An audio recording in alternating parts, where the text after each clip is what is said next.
আসসালামু আলাইকুম রহমতুল্লাহ। সুপ্রিয় শিক্ষার্থীবৃন্দ, তোমরা কেমন আছো? আশা করি আল্লাহর রহমতে তোমরা ভালোই আছো। দাখিল ষষ্ঠ শ্রেণীর আকাইদ ও ফিকহ বিষয়ের আজকে আমরা তৃতীয় অ্যাসাইনমেন্ট নিয়ে আলোচনা করব, সমাধান দেওয়ার চেষ্টা করব। সর্বপ্রথম তোমাদেরকে পাঠ শিরোনাম লিখতে হবে খাতার একেবারে উপরে পৃষ্ঠায়। পাঠ শিরোনাম লিখবে মিথ্যা ও অহংকার। মিথ্যা ও অহংকার। এবং তোমাদের জন্য নির্ধারিত প্রশ্ন থাকবে বা অ্যাসাইনমেন্ট লিখতে হবে যে বিষয়ের উপর, সেটি হচ্ছে মিথ্যা ও অহংকার অবক্ষয়ের অন্যতম কারণ। তা তোমার নিজের ভাষায় লিখো। অর্থাৎ মিথ্যা ও অহংকারের অবক্ষয়ের সম্পর্কে তোমার নিজের ভাষায় লেখার জন্য বলা হয়েছে।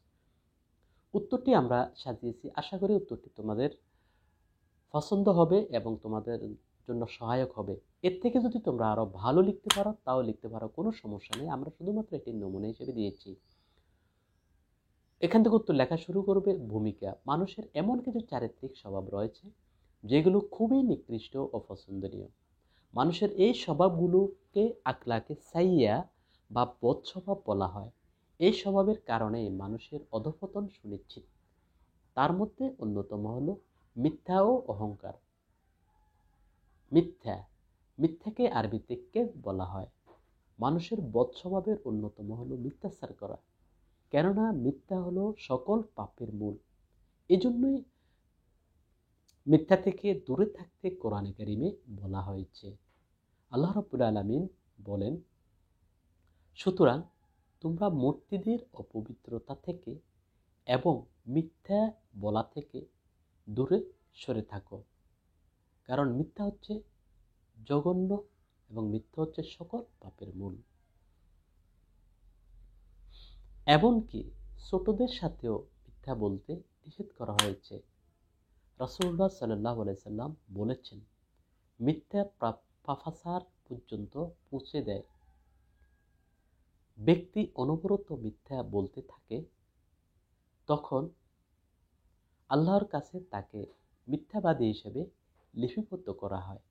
সুতরাং সকল অবস্থায়, সকল ক্ষেত্রে মিথ্যা বলা থেকে আমাদেরকে বিরত থাকা একান্তই কর্তব্য। অহংকার। অহংকারকে আরবিতে কেবির বলা হয়। কথায় আছে অহংকার পতনের মূল। অহংকারীকে আল্লাহ রাব্বুল আলামিন ভালোবাসেন না। আল্লাহ রাব্বুল আলামিন বলেন, ইন্নাল্লাহা লা ইউহিব্বুল মুতাকাব্বিরিন। ইবলিস শয়তান অহংকারের কারণেই চিরকাল জাহান্নামে থাকবে।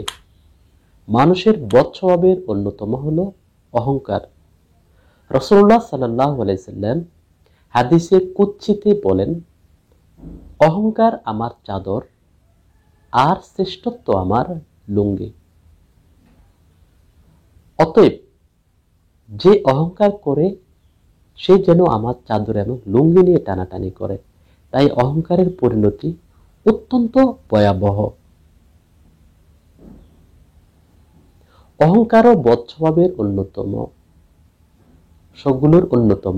এর ফলে অন্তর থেকে দয়া মায়া উঠে যায়, যার ফলে সে সব ধরনের পাপাচারে লিপ্ত হয় এবং অধঃপতন তার সুনিশ্চিত। তাই সব সময় অহংকার থেকে বিরত থাকা কর্তব্য। উপসংহার।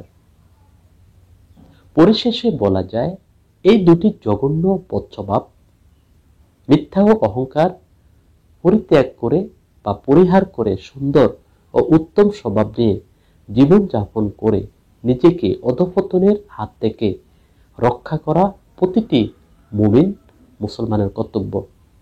এই হচ্ছে মোটামুটি আমাদের অ্যাসাইনমেন্ট। আশা করি অ্যাসাইনমেন্টটি তোমাদের ভালো লেগেছে। যদি ভালো লাগে অবশ্যই একটি লাইক দিতে ভুলবে না এবং আমাদের চ্যানেলটি যারা এখনো সাবস্ক্রাইব করোনি তাড়াতাড়ি সাবস্ক্রাইব করে নাও, সকলের আগে সকল ধরনের ভিডিও পাওয়ার জন্য।